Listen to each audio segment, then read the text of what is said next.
HOA Karen's sneer could curdle milk from a mile away.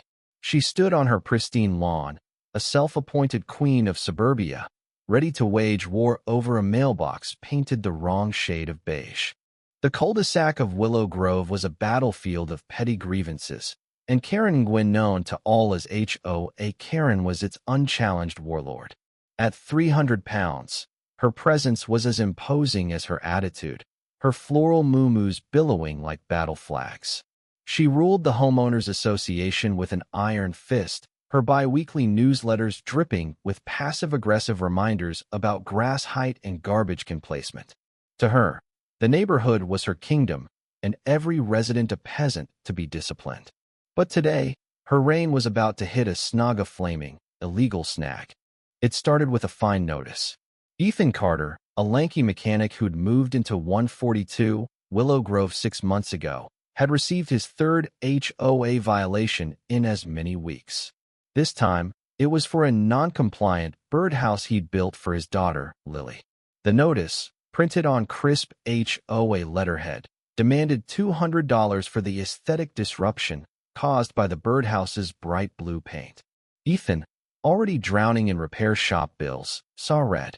He'd tried reasoning with Karen at the last HOA meeting, only to be met with her signature eye roll and a lecture about community standards.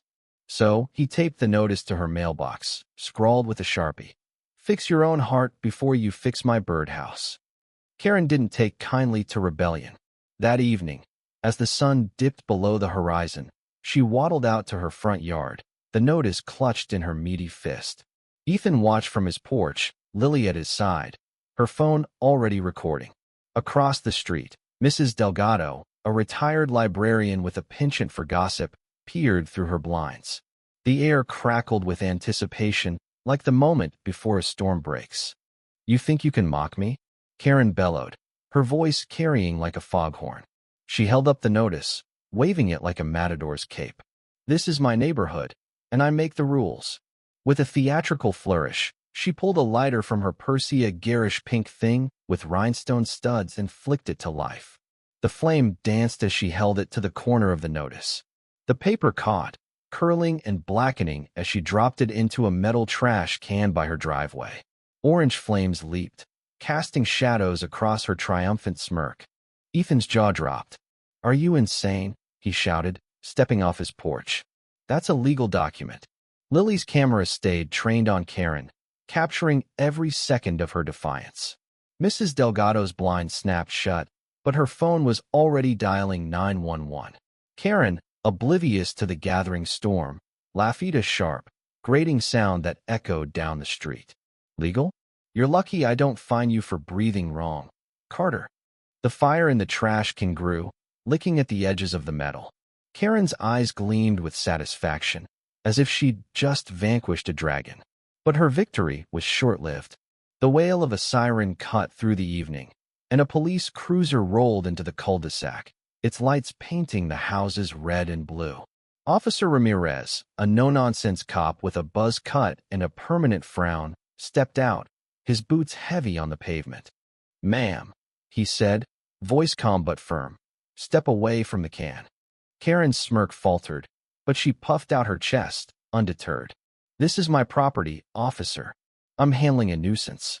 She gestured at Ethan, who was now standing with his arms crossed, Lily still filming. "This man's been harassing me with his tacky birdhouse and insubordinate attitude." Ramirez raised an eyebrow, glancing at the smoldering can. "You burned a legal document, ma'am. That's destruction of property, at minimum, possibly tampering with evidence." Karen's face reddened, her jowls quivering. "Evidence?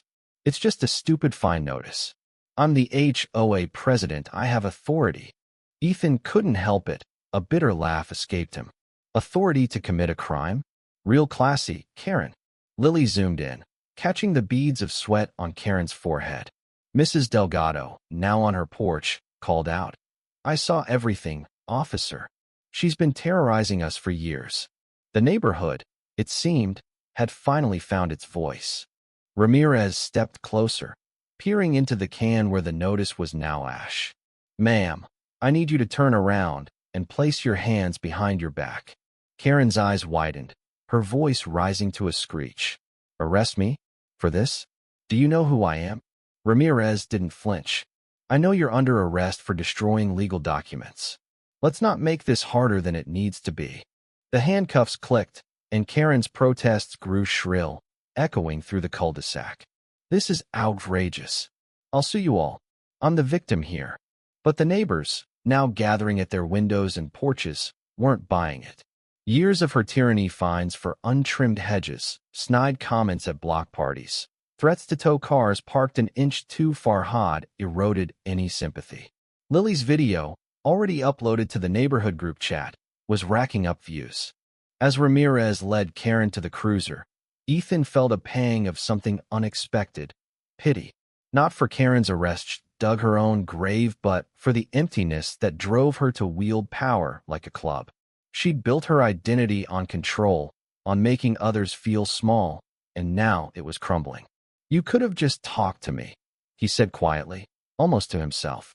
Karen shot him a venomous glare, but her bravado was gone, replaced by the dawning reality of consequences. The cruiser pulled away, Karen's silhouette slumped in the back seat. Lily lowered her phone, her face a mix of triumph and disbelief. "She's gonna hate jail," she muttered. Ethan ruffled her hair, a small smile breaking through. "Yeah, but maybe she'll learn something." Mrs. Delgado shuffled over, her slippers scuffing the pavement.